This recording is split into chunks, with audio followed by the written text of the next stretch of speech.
You're watching this interview right now because you saw the thumbnail or it was suggested to you to watch this video. And the only way to find out if it's what you think it is to stay tuned. Ensure that if this video is entertaining, educational, or informative to you in any way, you hit a like button. Leave us a comment to let us know how we're doing or things we could do better. And as always, if you feel the need to support us but can't afford to, just hit that subscribe button and let us know that you care. Please enjoy our interview with Elevated Kennels. Please forgive. Too many mind. Too many mind? Mind the Watch that school. thing, son. Mind the people. Let him go, Andre. Mind the enemy. Too many mind.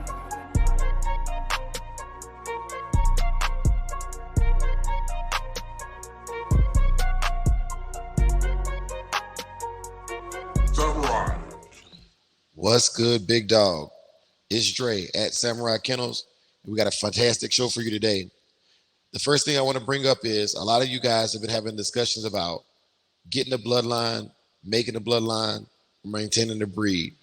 In this interview, we're going to give exclusive information into exactly how to do that with none other than the illustrious Elevated Kennel, specifically on how to maintain and keep the family line alive. Without further ado, let me introduce you to my brother, Elevated Kennels.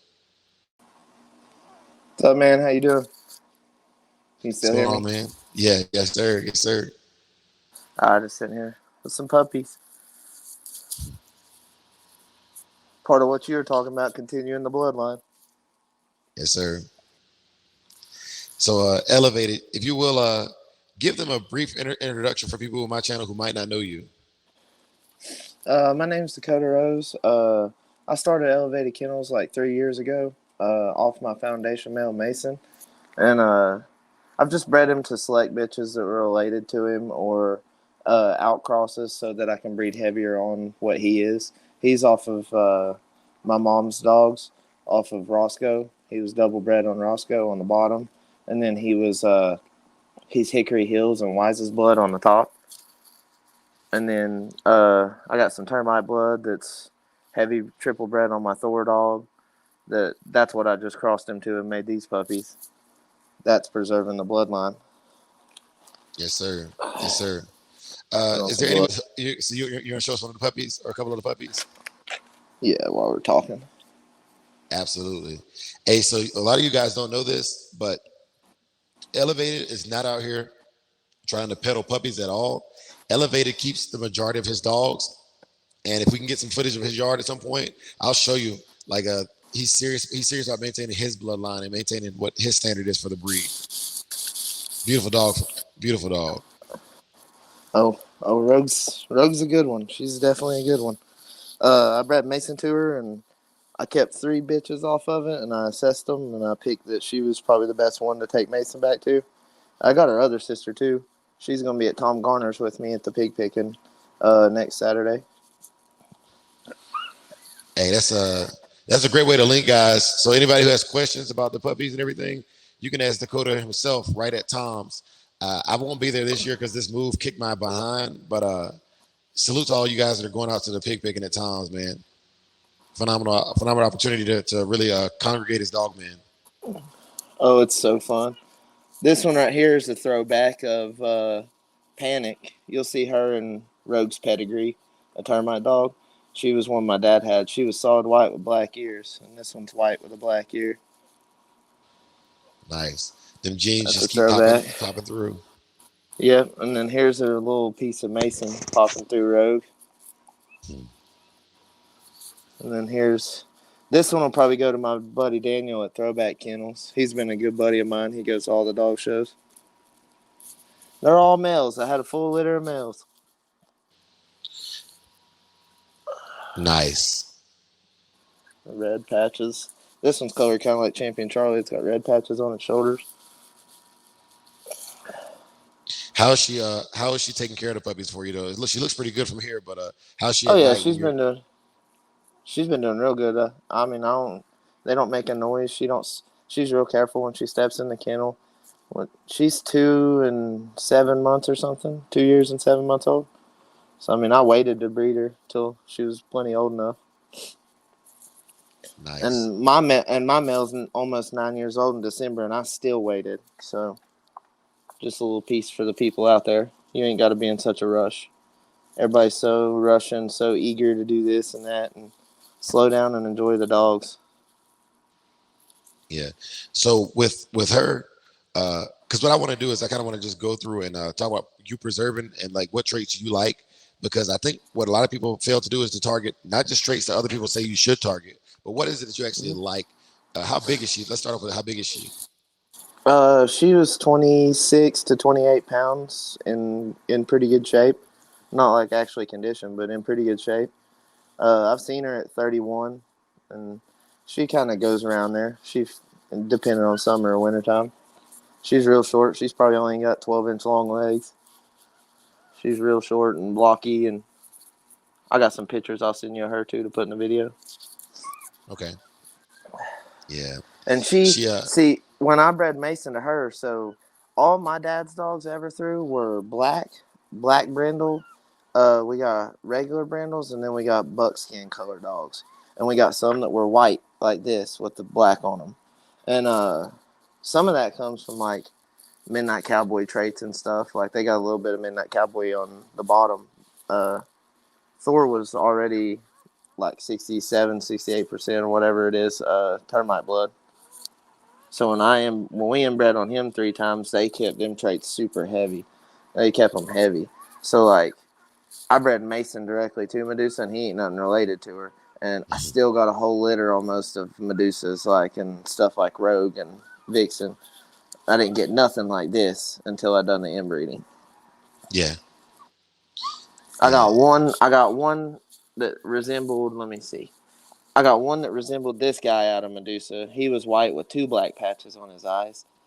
And then I got a white one with lemon patches, and that was the only one of these type of traits I got out of Mason to Medusa. But then when I bred Mason to Rogue, which is the daughter off of Medusa that carried the traits more of Mason, like that brindle and stuff, like that's her where she's marked at. That comes from Mason. So when I picked the one that was the heaviest on him, the way she acts, her tendencies, that's the one I bred him to first. We tried to breed him to Harley, which Throwback Kennels owns, but she just didn't take. So I guess Yeah, man. I guess, That's I guess the always that's bulldog. always disappointing. I'm sorry, I didn't mean to cut Yeah. you off, bro. Oh, you're good. I guess the bulldog gods just want a Rogue to throw the first double breds. I don't know. Hey, so as far as inbreeding and double breeding, how would you go out now, or would you stay where you're at with it as far as the Uh, next generation? I'm not going completely out with anything for a long time. I've bred Mason to several different bitches so that I can take half, like they'd be a half brother and sister to these technically through the daddy, but this mama's off of Mason. I've bred him to my Boyle's female, and then I'm gonna breed him to my Chinaman female. So I should have stuff off of that to kind of blend back in with these double breds. If Right. somebody acquired one and took it out, I wouldn't care at all. But and I mean, I have several females that are outs that I might take them to in the future. That was my whole plan for this. It was kind of weird. I told the Bulldog Gods, I said, I just need a male off of Mason to replace him as a breeding stud. And they gave me 6 of them. Now that's fantastic, bro. And like once again, like we said, this is all about preserving the breed, and I think you're doing a phenomenal job of keeping the blood the way you like it. As far as your family's lines, what are some of the traits that you like the best? Because I mean, like people like mouth, they like game, they like wind. What stuff that you personally like? Well, possessiveness is a trait that I kind of like that people don't ever talk about. I've mentioned it before, and people wanted to act like I didn't know what I was talking about. Like, I like dogs that are possessive. When they get a toy, they won't let another dog try to get it. They'll run away and stuff. Like they're more like this is mine type of dogs. That's the ones I see the best out of my bloodline. Like sometimes they show a little bit of food aggression when they're young, but that's just like part of their learning process. People don't understand it. They're not going to growl at you when they're an adult, but for some reason they feel the need to growl at you as a puppy. I don't know why. But I've noticed that ends up being the ones that are pretty gnarly out of these dogs. Rogue was one of them. Creature was one of them. Haywood was one of them. Fearless was one. I mean, several of Mason's puppies have been like that. Bourbon, Jarvis. These right here make 40 puppies Mason's thrown for me.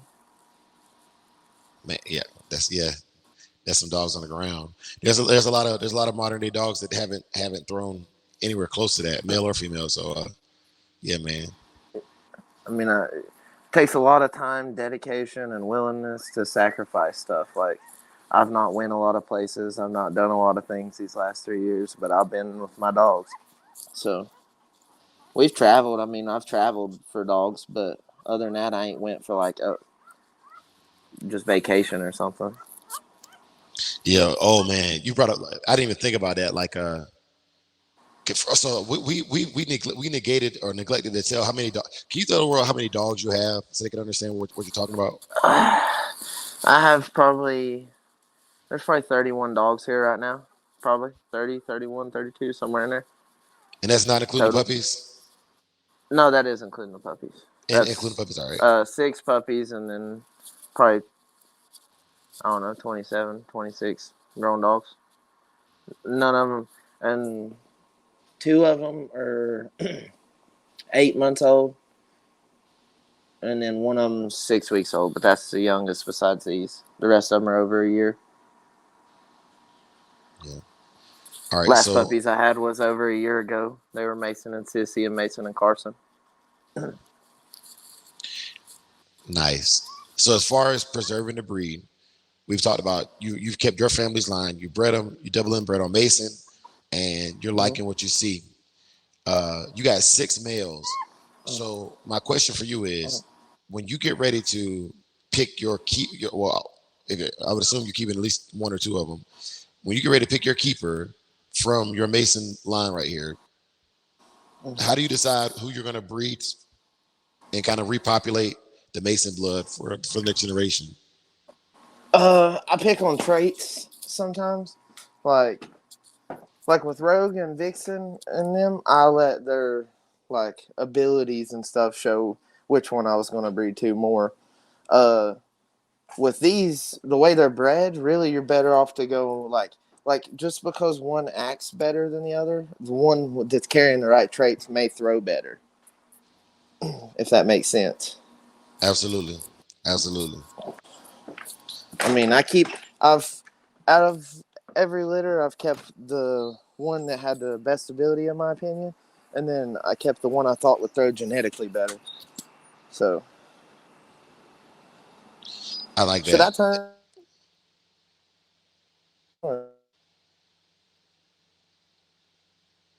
Hold on. I like the way it is right now. It looks pretty good. But right. if you're like doing like a pan, like you're showing the dogs, I would turn it sideways. Absolutely. All right. Yeah, man.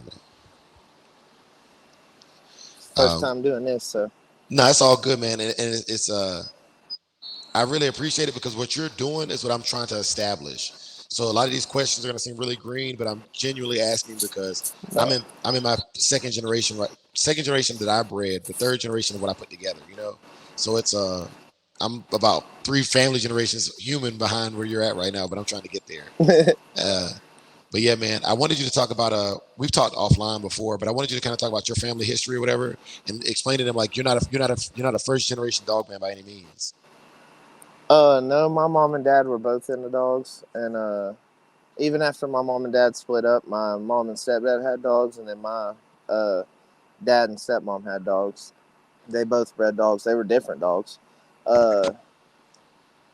My dad's dogs were the termite, midnight cowboy stuff, and then my mom's dogs was the Budweiser Crusher, the Hickory Hills, stuff like that. And I mean, we had them for a long time. Roscoe probably died at 14 years old. Thor he was 17, almost 18. Fearless was 12. They were all up there in age. I mean, I grew up with them. We got Thor when I was 2 years old, and then we got Dixie like 6 months later, and we had Roscoe already at my mom's. So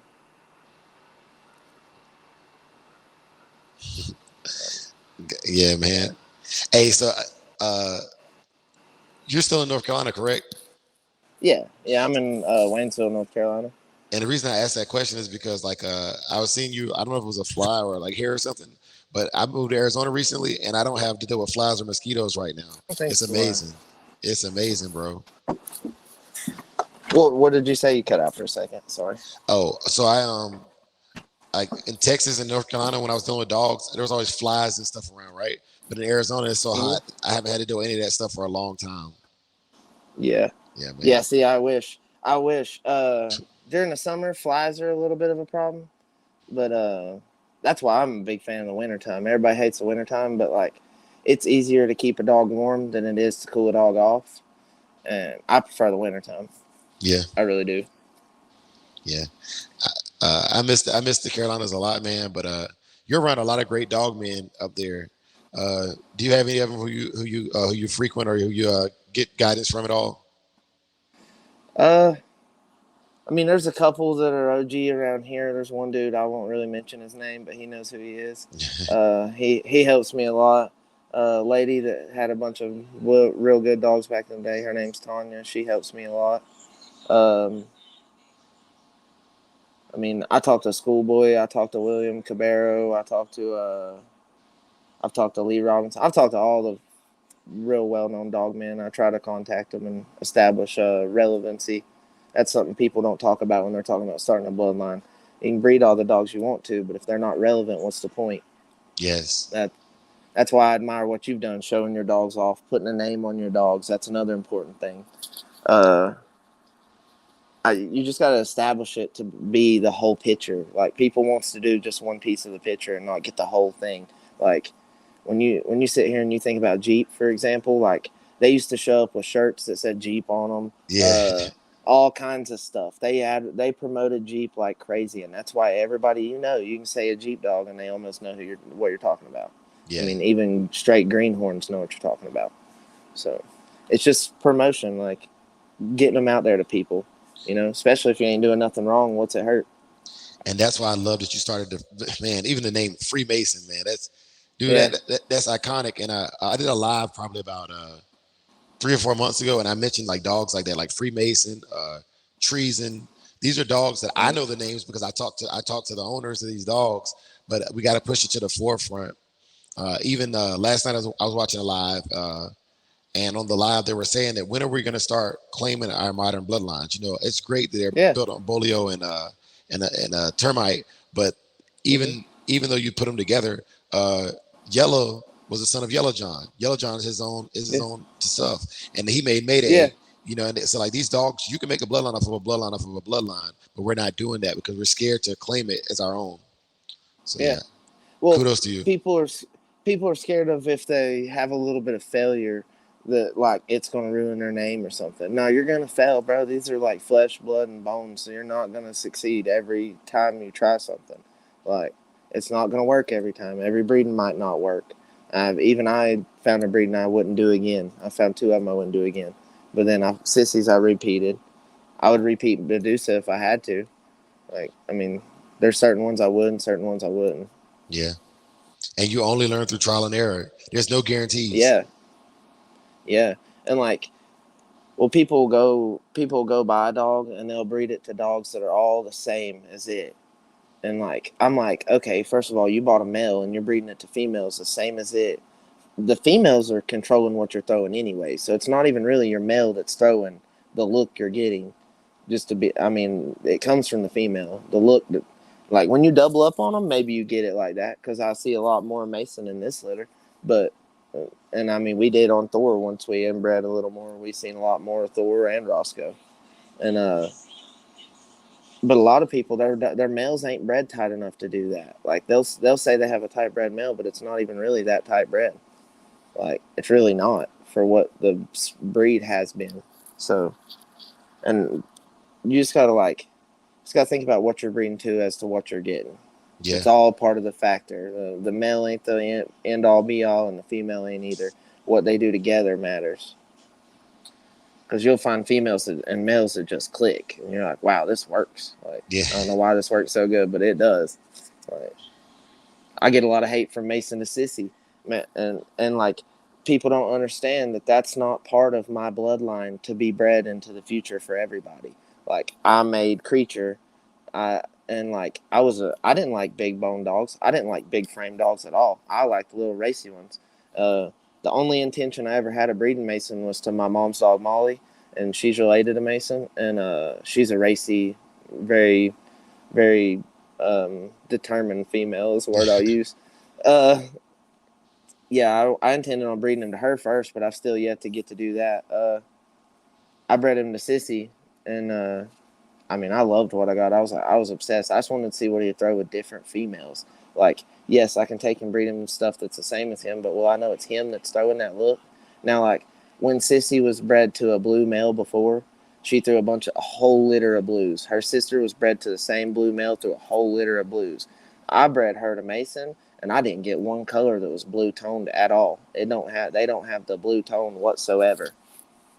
And I think it's because they're double bred on Mason or on Roscoe. Yeah. Already. Mason's double bred on Roscoe, and then he has the Wises and Hickory Hill stuff on top. I think breeding that to a staff female, because they don't breed tight at all. They don't breed daddy daughter, nothing like that hardly. So breeding him to her made his traits come out more, and I actually seen what he did to it. I seen what genes he was contributing. So I wanted to clarify that. So you said you bred her to the blue. Do you have separation of your blue stuff from your game stuff, or like I don't have blue dogs. I bought her from my cousin, and she had bred her to her blue dog.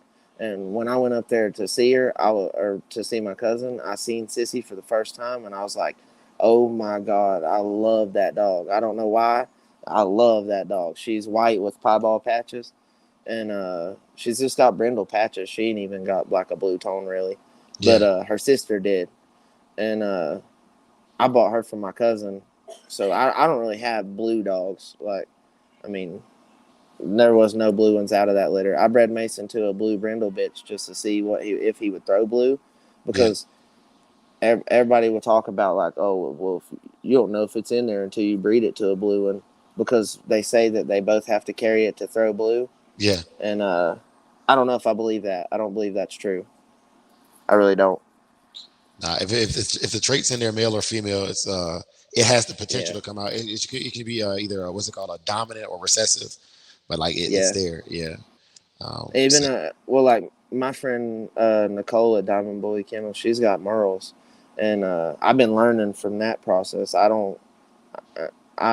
I didn't understand Merles at first, but she was wanting to make them or buy one, and she was wanting to pay like $4,000 for one or something, and I was like, nah. I was like, if we look into this, let me look into this, and I'll tell you about the genetics before you go buy one. And I got to looking, and I was like, shoot. I said, you already own a black tri-male. I said, why don't you just go get a cryptic female and breed them? I said, and you'll get a bunch of Merles. And I'll be damned if she didn't. We got like 6 or 7 Merles off of them without paying a bunch for it. She got Storm for way cheaper than what she would have bought her sister that was Merle for. So I just been learning from that. yeah, and Genes and traits. I think that what is it called? It's phenotypes matter. Because like I've seen dogs like my dog Saki, he's a buckskin dog, but his dad is a black dog. But if you put their Yeah, silhouettes and up, that's you couldn't tell who's who. Yeah. phenotypes how they look, and genotypes what puts them together. Yes, sir. And people don't understand the importance of throwing a black dog in there. They want to have a whole line of like red dogs or something, but you have to have a black dog in there. That's going to keep your color real good and pigmented. Everything, a lot of these health problems and stuff revolve around pigmentation, and I can tell you that because I have albinism. I'm white. I'm super like pale white. Like, I have albinism, so it got me interested in genes in the first place. And then I got into dogs, and I was like, shoot, it's the same way.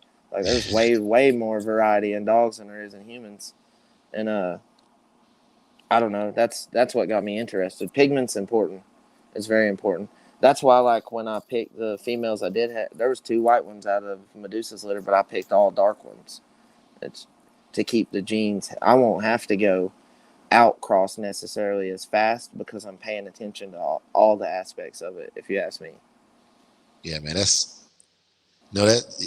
puts something on my mind, and I'm certain that if I gain from it, anybody watching, because my channel is designed for like everybody. Old school dogmen can watch it and talk their crap, but the new guys who are coming in here, who are seeing who's actually doing it, yeah, man, thank you. That's cool.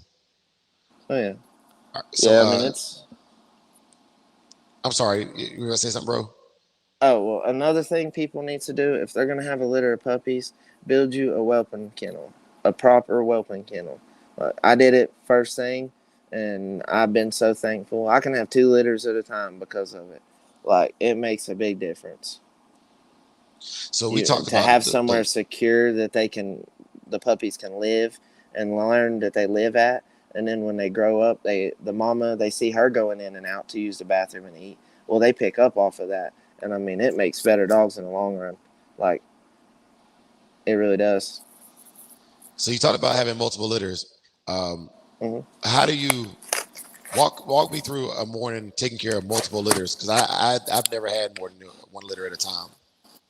I mean, I get up a couple times through the night just to check on them. If you too would like to be interviewed like Dakota was here on our channel, reach out to us at samuraikennels@gmail.com.